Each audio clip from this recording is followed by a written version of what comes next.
자, 오늘은 창세기 22장 나누도록 합니다.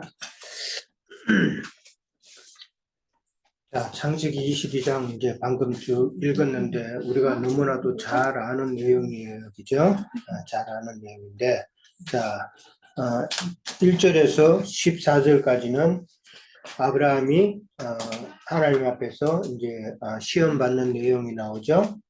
시험 받는 내용이 나오고, 그 다음에 이제 아브라함이 순종하는 그런 모습을 우리가 봅니다.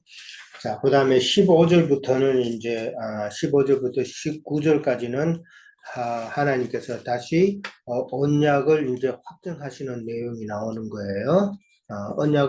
그동안 언약을 많이 하셨죠, 그죠? 언약을 많이 하셨는데 오늘은 언약을 이제는 확정하는 게 나오는 거예요. 그 확정하는 단어가 뭐예요? 그 확정하는 단어, 키는 어디에 있어요? 16절에 가면은 언약을, 지금까지는 많은 언약을 그냥 했죠. 그렇죠. 근데 맹세를 그냥 해요? 내가 나를 가리켜 맹세한다. 하나님의 이름을 걸고 지금 맹세하는 거예요. 이거는 도장 찍는 거예요, 이제 최고. 그동안에는 많은 언약을 그냥 말씀으로 하셨지만은, 오늘과 같이 이렇게 최후 도장 찍는 그런 말씀은 없었단 말이에요. 근데 오늘은 이제 언약을 최후로 확정하는 그런 내용이 나오는 거예요. 그게 이제 그전하고는 달랐던 거예요. 아브라함에게 많은 언약을 주셨죠. 그러고 난 다음에 이제 20절에서부터 24절까지는 나홀의 그 후예들이 이제 갑자기 나오죠, 그죠? 이 말은 이삭을 이제 아내 삼기 위한 이삭의 배필을 준비하는 그런 내용이 이제 암시적으로 나오는 거예요. 예. 그러니까 그렇게 이해를 하시는데, 자, 아브라함이 이제 시험을 이제 받았어요. 시험은 왜 지금 아브라함이 치르는 이 시험은 어떤 의미일까? 그동안에 시험은 참 많았어요. 그렇죠? 아브라함에게 많은 시험이 있었는데 오늘의 이 시험은 이제 어떤 내용이 주된 내용일까 하는 거예요.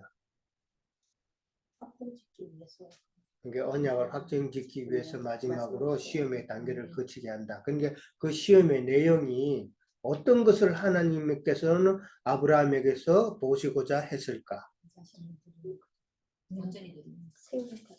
그러니까 아브라함이 지금까지는 많은 연단 가운데서, 시험 가운데서, 경험 가운데서 이렇게 믿음이 성장해 왔는데 이제는 믿음의 조상이 될 그런 참 단계까지, 완전한 단계까지 이르는가를 지금 판단하는 시험이란 말이에요.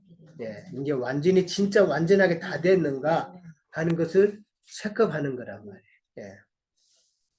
이것도 이제 보면은 어떤 공장 같은 데서도 어떤 제품을 만들면은 이 제품이 이게 완전하게 다 잘 됐는가를 테스트 해보는 게 있어야겠죠. 성능 테스트라 그러죠. 그렇죠? 예, 그런 과정이란 말이에요.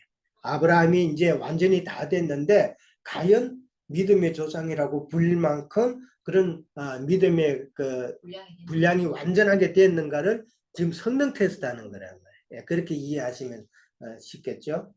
자, 그런데 아브라함이 그 시험을 오늘 본문을 본 것처럼 패스를 했죠. 자, 우리에게도 이런 시험은 아브라함에게 믿는 아브라함의 시험은 우리에게도 있는 시험이에요, 그렇죠? 이 시험을 반드시 우리는 겪게 돼 있다. 왜 시험을 치러야 돼요? 우리가 시험을 치르는 것은 하나님께서는 우리가 하늘 기업을 상속받을 수 있는 자가 될 수 있는가를 테스트해 보는 거란 말이에요. 네. 하나님의 그 상속을 받을 수 있는 그런 자 위치까지 올려가려면은 그냥 백성의 단계 가지고는 절대 안 되겠죠. 그렇죠?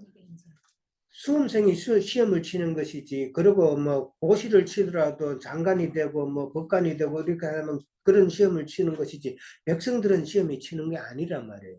이 사실을 알아야 돼 또.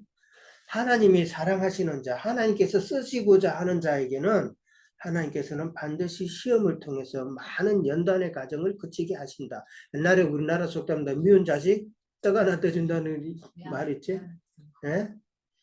그러니까 하나님께서 그만큼 쓸 수 있도록 혹독하게 그 과정을 치르게 하신다라는 것을 우리는 세상사를 통해서도 잘 알잖아요. 예. 자, 오늘 이제 보면은 하나님께서 뭐라 그래요? 네 아들, 네 사랑하는 독자 이삭을 데리고 모리아 땅으로 가서 거기서 내가 지시하는 한 산에 가서 거기서 번제로 드리라고 그랬어요. 지금 이삭은 사실상은 독자가 아니죠. 그죠? 이스마엘 있잖아요. 그죠? 근데 이 독자라고 표현한 이 표현은 하나님의 어떤 마음을 읽을 수 있다? 이삭만이 상속자다. 이 말은 무슨 말이에요? 이삭은 약속을 따라 난 자죠. 그 다음에 이스마엘은 육을 따라 난 자란 말이에요. 육을 따라 난 자는 하나님의 상속자가 될 수 없다는 이야기잖아요. 그 육으로 따라 났다는 게 뭐예요? 육으로 따라 났다는 게 믿음의 여부지 어떤 믿음을 실행했느냐 그 이야기단 말이에요. 그러니까 나의 생각이나 나의 지식이나 경험이나 그 다음에 세상 신학이나 이런 것으로 신앙생활 하는 자에게는 하나님의 나라의 상속자가 될 수 없다는 것을 이 비밀을 지금 이 독자라는 단어 하나에 다 포함이 되어 있다라는 거예요. 자, 그 다음에 오늘 모리아 땅이라고 모리아라는 단어가 나와요. 모리아라는 이름의 뜻이 뭐냐 하면은 여호와의 계시라는 뜻이라는 말이에요. 계시한다. 여호와의 계시라는 뜻이. 근데 이제 모리아 땅에 가가지고 내가 네게 일러준 한 산이라고 나옵니다. 한 산. 거기서 그를 번제로 드려라. 한 산은 오늘 성경 나온 그 22장에 나온 또 다른 표현으로는 무슨 산? 시온산. 시온산도 있지만 오늘 22장에서는 여호와의 산으로 또 나와 있죠. 예, 여호와의 산이란 말이에요. 그 산은 신명기 12장 5절 한번 찾아볼까요, 우리? 신명기 12장 5절.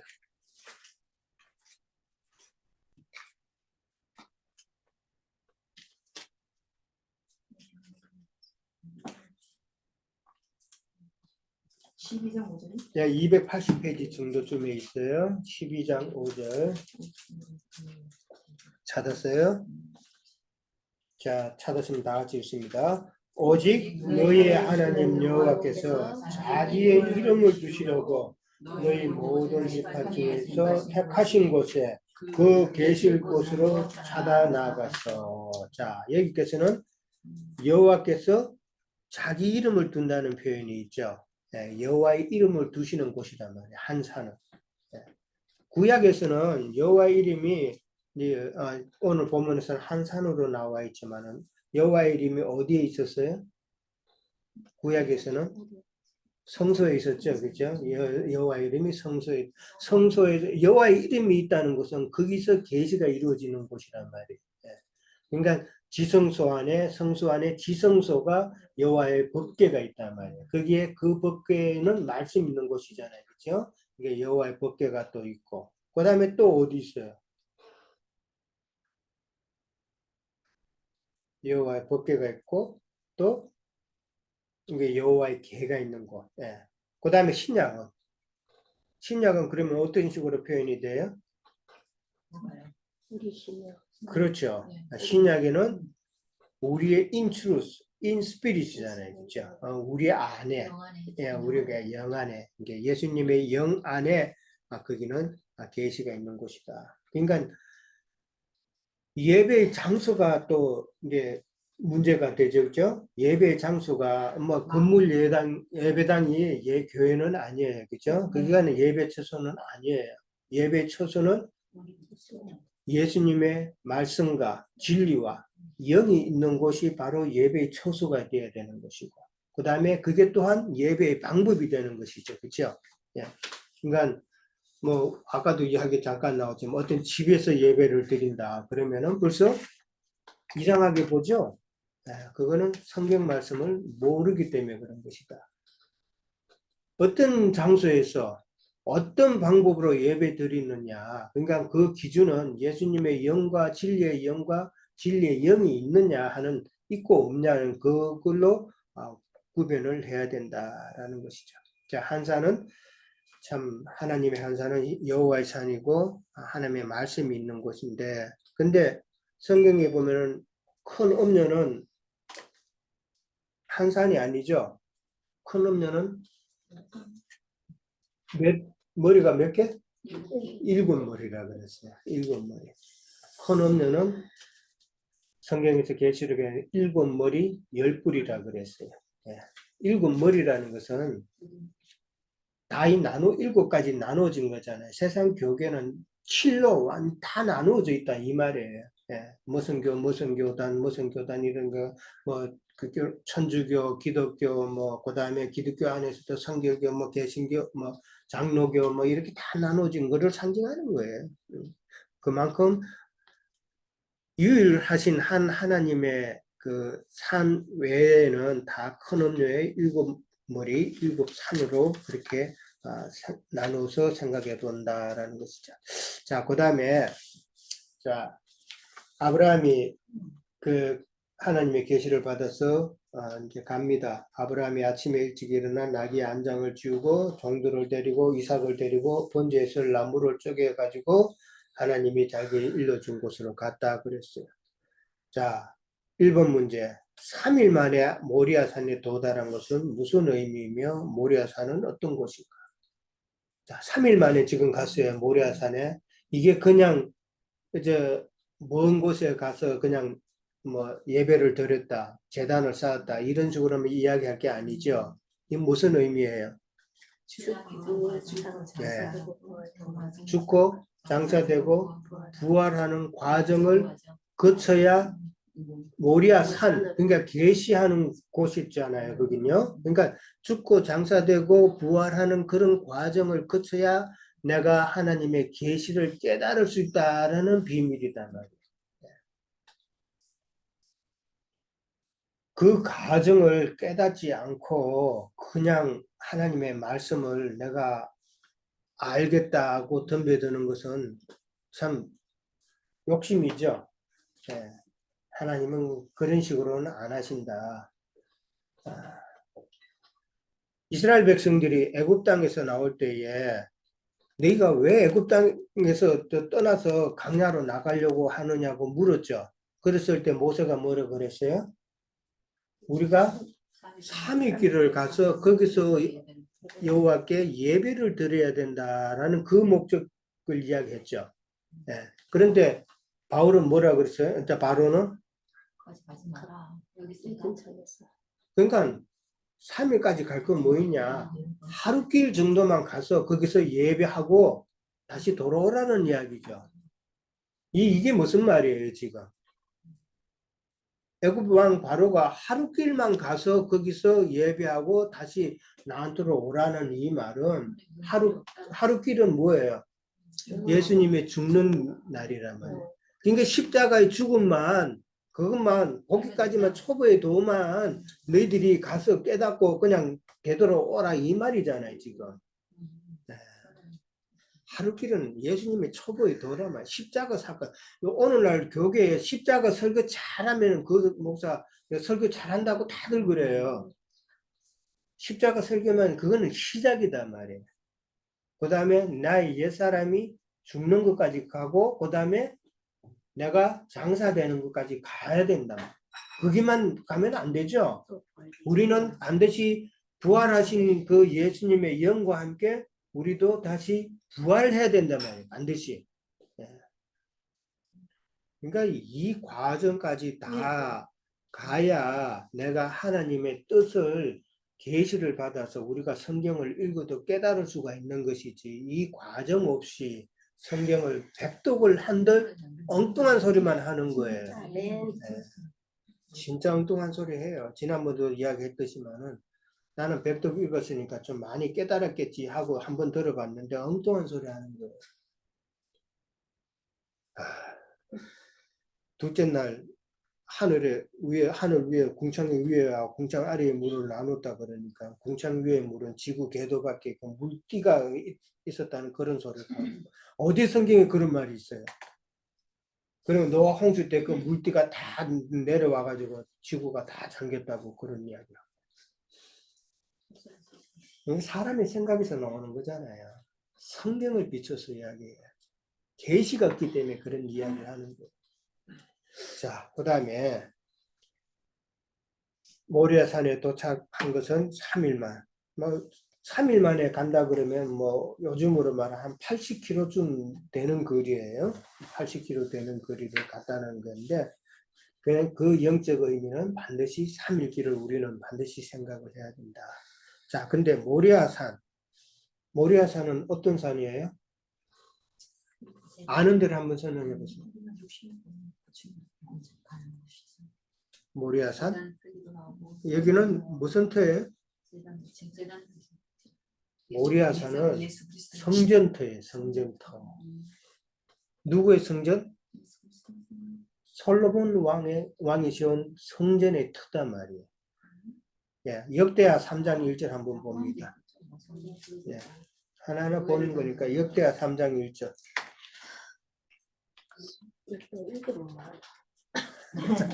다 읽었어요? 일년대 목적이 있어. 해봤는 게 아니라. 아니 전체 흐름을 지금 모르니까 그걸 하지 흐름 안 말라고. 나와요. 역대하 3장 1절.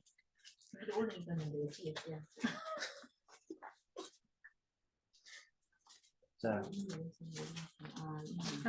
3장 1절 657페이지. 자, 다 찾았죠? 다 같이 읽습니다. 시작. 솔로몬이 예루살렘 모리아산에 여호와의 전 건축하기를 시작하니 그곳은 전에 여호와께서 그의 아버지 다윗에게 나타나신 곳이요 여부수 사람 오르난의 타작마당에 다윗이 정한 곳이라.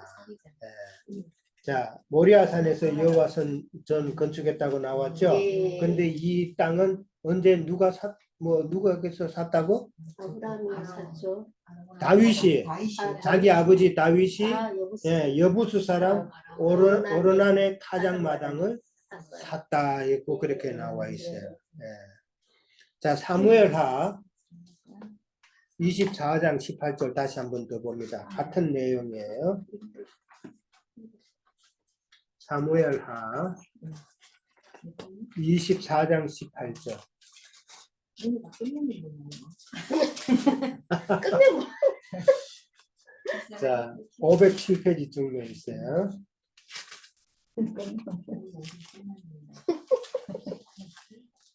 몇 장요? 24장 18절. 자, 18절 읽습니다. 시작. 이날에 다시 다윗에게 이르되 그에게 아뢰되 올라가서 여부수 사람 아라우나의 타작마당에서 여호와를 위하여 제단을 쌓으소서 하네. 자, 제단이죠? 네, 제단이에요. 그러니까 지금 사무엘하 24장에서는 지금 이름이 누구로 나와 있어요? 아라우나로 나왔죠. 아까 거기는 오르나라고 나왔죠. 오르난 이름이 다르죠.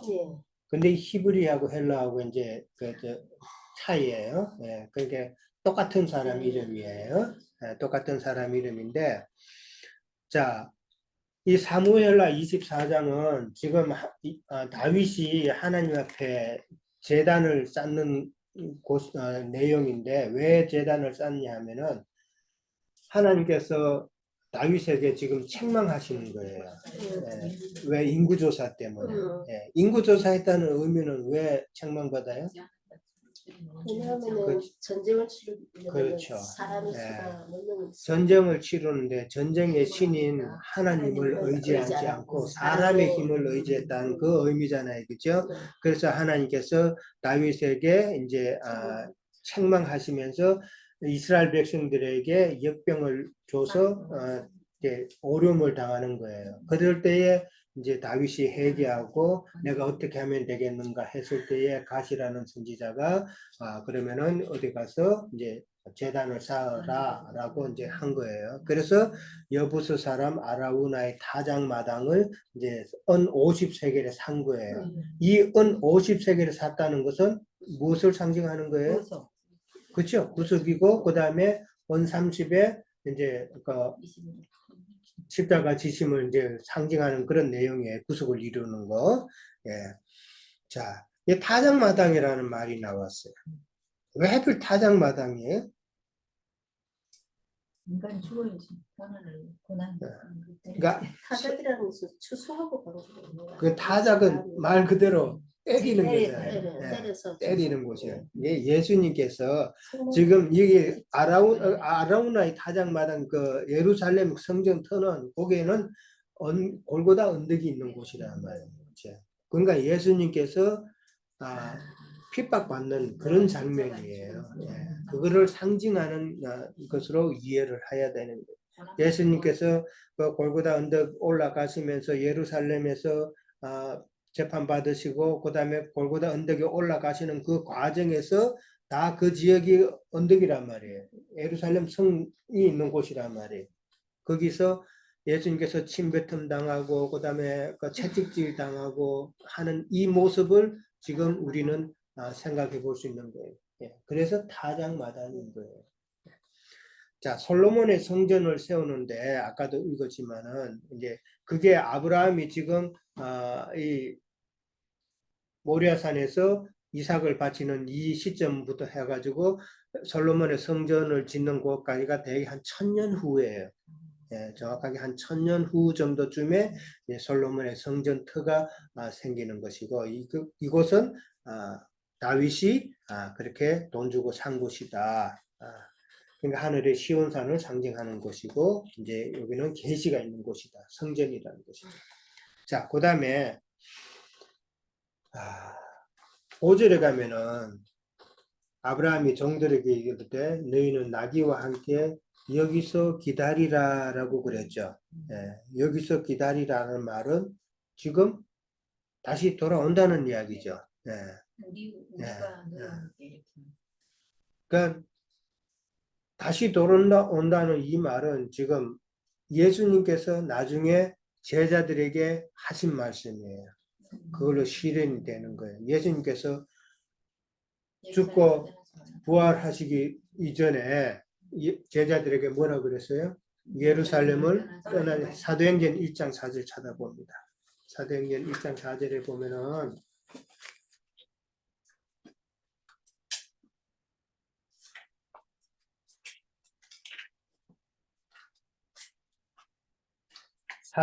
사도와 함께 모이사 그들에게 분부하여 이르시되 예루살렘을 떠나지 말고 내게서 들은 바 아버지께서 약속하신 것을 기다리라.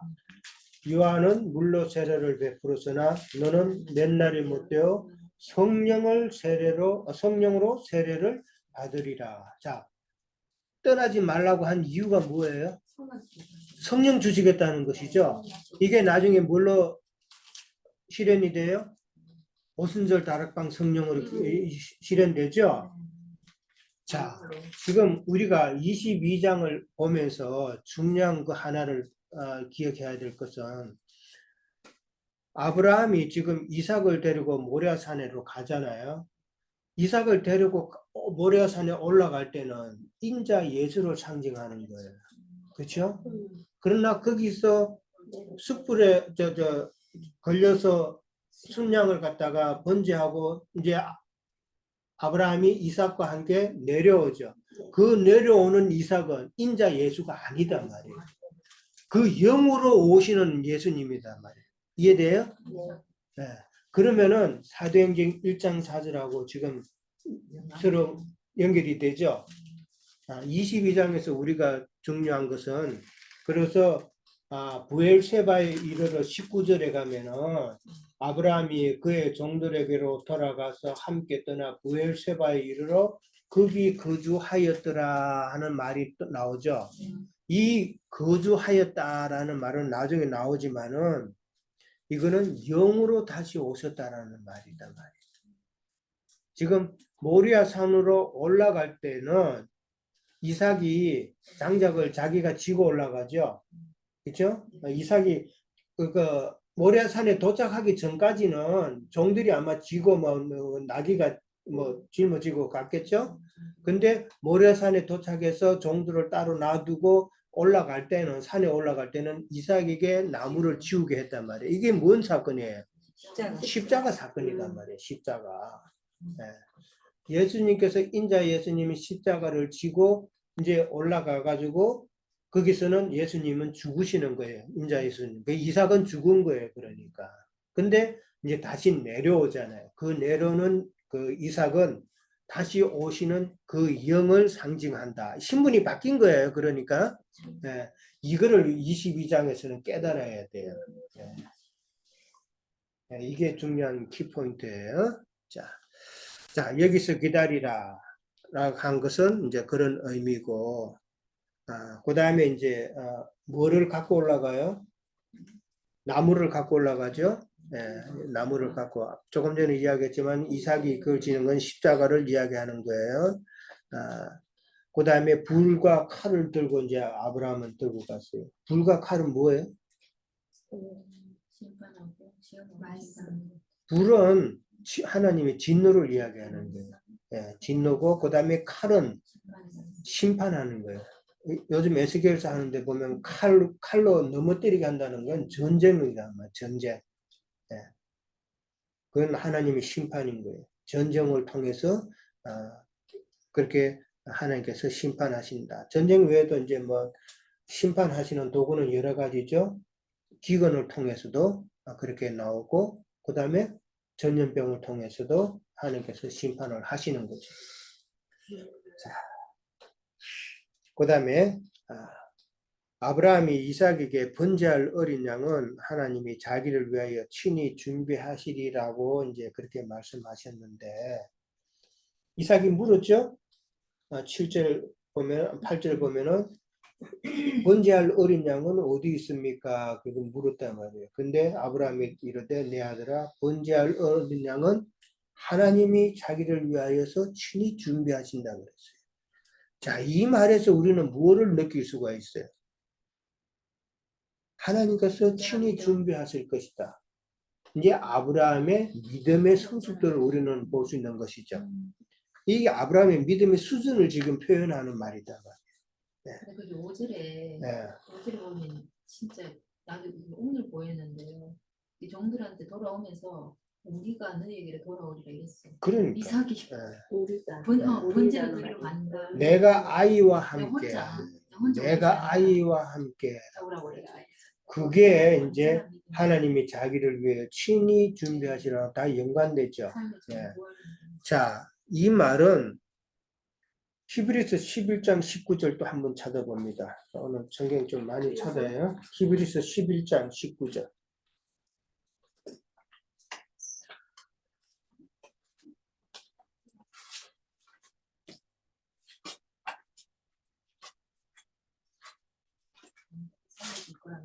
우리 19장 아닌데. 11장 19절. 아, 11장. 네. 365페이지 중에 있어요. 19절. 자, 다 같이 읽습니다. 그가 하나님이 능히 이삭을 죽은 자 가운데서 다시 살리실 줄로 생각한지라. 자, 예, 됐어요. 거기까지. 예. 그러니까 여기서 아브라함은 이삭을 하나님께서 다시 살리실 줄로 생각했다는 말이죠. 예, 이 말은 무슨 말이냐 하면은 하나님께서는 자기에게 아브라함은 하나님께서 자기의 했던 언약을 굳게 믿었다는 이야기예요. 그렇죠? 네 씨로 말미암아 네가 창대케 된다고 분명히 하나님께서는 약속하셨으니까 그 약속을 나는 반드시 믿는다. 그러니까 이삭을 통해서도 하나님께서 어떻게든 살리실 것이라는 그 믿음이 있었다는 이야기죠. 그러니까 키포인트는 언약을 믿었다는 거예요. 근데 이걸 갖다가 요즘 사람들은 잘못 이해해가지고 하나님께서 나와 함께 하시니까 내가 불구덩이에 들어가도 너 하늘같이 지켜주실 거야. 엄청난 믿음이죠. 그건 잘못된 믿음이죠. 예. 그러니까 나와 함께 하시는 그 하나님으로 그게 누구의 믿음이에요? 하갈의 믿음이단 말이에요. 예. 그런 믿음으로는 하나님께서는 하나님의 능력을 베풀어 주시지 않는다. 예. 성경을 바로 알지 못하면서 함부로 자기의 혼적인 신앙으로 내 믿음이 되게 큰 것처럼 착각하면 큰일 난단 말이에요. 예. 그래서 하나님이 지금 이러한 상황에서도 하나님이 무조건 다 해주실 거야. 하나님의 뜻이 맞아야 하지. 하나님의 뜻도 아닌데 자기 감정에서 나오는 어떤 뜨거움 이런 게 믿음으로 착각해가지고 하는 그런 행위들은 아니다. 예. 지금 아브라함의 이 믿음하고 그런 믿음하고는 차원이 다르다는 거예요. 아브라함은 많은 경험을 통해서 지금 깨달은 거라는 거죠. 예. 하나님께서 반드시 그 언약을 지켜주신다는 것을 믿은 그 믿음이다. 네.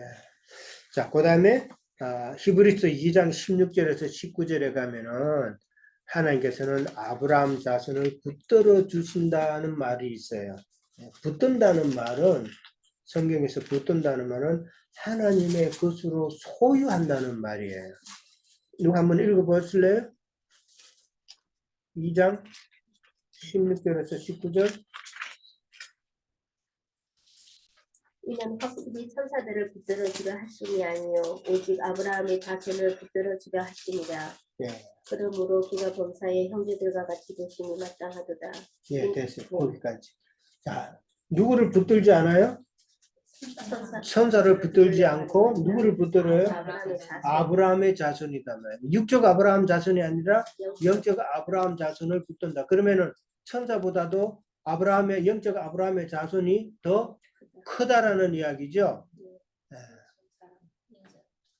이 말이 지금 히브리서에서 왜 나왔냐 하면은 이스라엘 히브리 사람들은 유대인들은 천사 숭배 사상이 있었어요. 그들에게 있어서 자랑은 첫째는 누구? 하나님. 여호와 하나님이 이들에게는 자랑거리고 그 다음에 두 번째는 천사들이에요. 자기를 지켜주는 천사들을 자랑거리로 삼았어요. 그 다음에 세 번째는 율법을 기록한 모세가 유대인들의 자랑이었었어요. 요 세 가지가 유대인들의 자랑이에요. 네, 그러니까 여호와 하나님께서 자기들과 함께 한다는 선민사상. 그 다음에 선민인 자기들을 천사를 보내서 하나님께서 보호해 주신다는 그 사상. 그 다음에 율법을 준 모세를 숭배하는 이 사상이 유대인들의 자랑거리란 말이에요. 네, 그러니까 지금 바울 사도는 유대인들의 그 천사 숭배 사상을 지금 지적하는 이야기란 말이에요. 네, 그러니까 천사를 지켜주는 것이 아니라 영적 이스라엘 자손들을 하나님께서는 지켜주신다라는 이 말이다. 이 붙들어 준다는 이 말은 하나님께서 자기 소유로 삼는다는 이야기예요. 네, 지켜준다는 이야기가 아니라 자기 소유, 지켜주는 거하고 자기 소유 삼는 거하고는 엄청난 차이예요. 그렇죠? 하나님의 소유가 되는 거야. 너는 내 것이라 하는 그 의미란 말이에요. 자, 그 다음에 이제 히브리서 10장 계속 히브리서인데 10장 다시 한번 또 봅니다. 10장 5절에서 10절 봅니다. 히브리서 10장 5절에서 10절.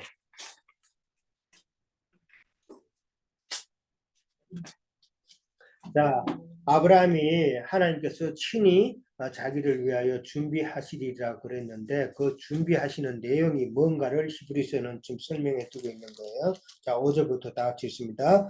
그러므로 주께서 세상에 임하실 때 이르시되 하나님이 제사와 예물을 원치 아니하시고 오직 나를 위하여 한 몸을 예비하셨도다. 번제와 속죄제는 기뻐하지 아니하시나니 이에 내가 말하기를 하나님이여 보시옵소서. 날이 책을 날이 가르쳐 기록된 것 같이 하나님의 뜻을 행하러 왔느니라 하셨느니라. 위에 말씀하시기를 주께서는 제사와 예물과 속죄제와 속죄제는 원하지도 아니하시고 기뻐하시도 아니하신다 하셨고 이는 다 율법을 따라 드리는 것이다. 그 후에 말씀하시기를 보시옵소서. 내가 하나님의 뜻을 행하러 왔느니라. 그 첫째 것을 폐하시면 둘째 것을 세우라 하시니라. 이 뜻을 따라 예수 그리스도의 몸을 단번에 들이심으로 말미암아 우리가 거룩함을 입었느니라. 얻었노라 그랬어요. 자, 여기서는 누구를 준비하셨다? 한 몸을 예배하셨다 그런데 그 한 몸이 인자 예수다 말이에요. 그러니까 예수님 하나님께서 받으시는 것은 예수 그리스도단 말이에요. 예수 그리스도. 그러면 우리는 어떻게 예수님을 들어요? 그렇죠. 말씀이신 예수님을 그렇죠? 드린다는 것은 말씀이신 예수님을 깨달은 것을 내가 내놓는 것이 내가 예수님으로 지금 예배한다는 제단 쌓는다는 이야기예요. 내 어떤 정성이나 물질이나 이런 것이 아니라 물론 그것도 교회 생활에서는 필요해요. 근데 그게 다인 줄 알면 안 된다.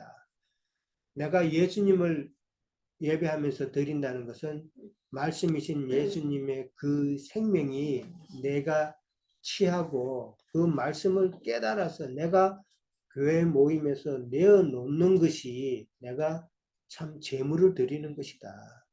그 의미다 말이에요. 그건 엄청난 차이죠. 자, 근데 여기서 번제로 이제 드렸다는 말이 나와요. 이 번제라는 말은 무슨 의미일까? 이게 뭐 3장 이제 3장이나 세 번째 문제에서 이제 그 질문이 나와 있어요. 아브라함이 번제를 드렸다 그랬어요. 뿔이 수풀에 걸려 있었죠. 그 순양이 뿔이 아브라함이 그것을 데려다가 번제로 드렸는데 뿔은 무슨 상징? 구원의 상징이죠. 구원의 능력이단 말이에요. 구원의 능력이 누구에게 있다? 예수님께 있다. 뿔이 이제 숯불에 걸려 있어요. 그런데 숯불에 걸렸다는 것은 율법, 유대인의 그 율법에 걸려 있다는 것이죠. 그 다음에 순양은 인자 예수님을 상징해요. 그런데 유대인의 율법에서 이제 꺼내서 숯불에 걸린 것을 꺼내서 아브라함이 번제를 드렸다 그랬습니다. 자, 번제의 의미는 무슨 의미예요? 완전하게 태우는 것이 번제예요. 화목제를 드리는 것은 완전하게 안 태워요. 그거는 그냥 굽는 거예요. 우리가 불고기 해물 때 굽는 정도예요. 그래서 냄새를 하나님께 올려드리고 나머지는 제사장과 번제 화목제 드리는 허물한 사람 같이 나눠 먹죠. 나눠 먹는데 이 번제는 완전히 태운다는 말이에요. 그거는 우리 몫은 없는 거예요. 하나님께만 드리는 거예요. 이게 무슨 의미일까? 번제 제물 대신 예수님이다 말이에요. 지금 그 예수님이 십자가에서 완전한 번제를 이루었다는 것은 완전한 속죄를 이루었다는 이야기입니다. 아셨어요? 번제 제물이 되셨다는 것은 예수님께서 완전한 속죄물, 그러니까 예수님께서 모든 것을 완전히 끝내셨다는 것이었죠. 구속의 틀을 세우셨고 그 다음에 또 뭐를 끝내요?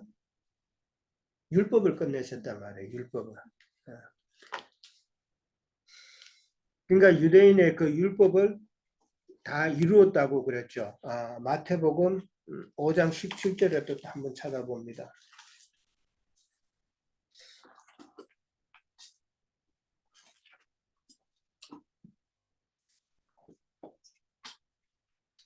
예수님께서 율법에 대해서 말씀하세요. 17절 내가 율법이나 선지자를 폐하러 온 줄로 생각하지 말라. 폐하러 온 것이 아니고 완전하게 하려 합니다. 예수님께서 십자가의 번제로 죽으심으로 율법도 완전하게 끝냈다는 것이죠. 완성. 근데 예수님께서 구속의 틀을 다 세우셨고, 그 다음에 율법도 다 끝내셨는데, 이걸 다시 끄집어내면은, 그거는 예수님의 그 단번에 죽으심을 부인하는 이야기죠. 예. 그렇죠? 예수님이 율법을 다 끝냈는데 지금 율법을 지켜야 안 지켜요? 절기 지켜야 안 지켜요? 지켜야 그렇죠? 그거는 예수님이 끝내신 걸 다시 아직 덜 됐어 하고 꺼내는 거나 마찬가지 행위란 말이야. 내가 어떻게 또 감히 해야 돼. 내가 열심으로 해서 이거를 이루어야 돼. 하는 이 이야기단 말이에요. 그러면은 예수님의 그 단번에 죽으신 십자가 사건을 내가 부인한다는 이야기단 말이에요. 그 이야기죠. 참, 그 무슨 이야기예요. 예수님께서 영의 구속을 다 이루어놨는데 내가 열심히 해야 내가 구원을 얻는다 하는 거. 이런 생각. 지극정성으로 뭐 예배 드려야 된다. 예배 드릴 때 지금 예배 드리는 한 시간에 세상 잡생각 하나도 안 하고 하나님만 바라보면서 진짜 말씀이 내 귀에 쏙쏙 들어오고 내 속에서 찬양이 은혜롭게 나오고 하는 요구를 추구한다고 한만 결심해서 가서 예배를 드리고 한들 그게 돼요? 그것 된 적 한 번이라도 있어요? 예수님께서 이루는 건 믿기만 하면 되는 거란 말이야. 그 믿는 그 믿음은 내가 믿는 믿음이 아니라 하나님의 말씀을 통해서 깨달아서 믿는 그 믿음으로 믿어지면은 다 된 거란 말이에요. 근데 자꾸 엉뚱한 일을 행하는 건 아니다라는 거예요. 출애굽기 17장에 보면은 모세가 지팡이로 그 반석을 쳐서 물을 내죠. 그렇죠? 그게 무슨 이야기예요? 모세 지팡이는 율법이잖아요. 율법인데 율법을 가지고 반석을 쳤어요. 반석은 누구예요? 예수님이란 말이에요. 그러니까 십자가 사건이죠. 쳤다는 것은. 이게 모세 지팡이로 반석을 쳤다는 것은 이제 유대인들이 예수님을 십자가에 못 박은 걸 말하는 거예요. 십자가에 못 박으니 반석을 치니 거기서 뭐가 나왔다? 물이 나왔다. 예수님께서 죽고 장사되고 부활해서 그 영으로 다시 왔다는 그 이야기다 말이에요. 자, 일단 여기까지 합니다.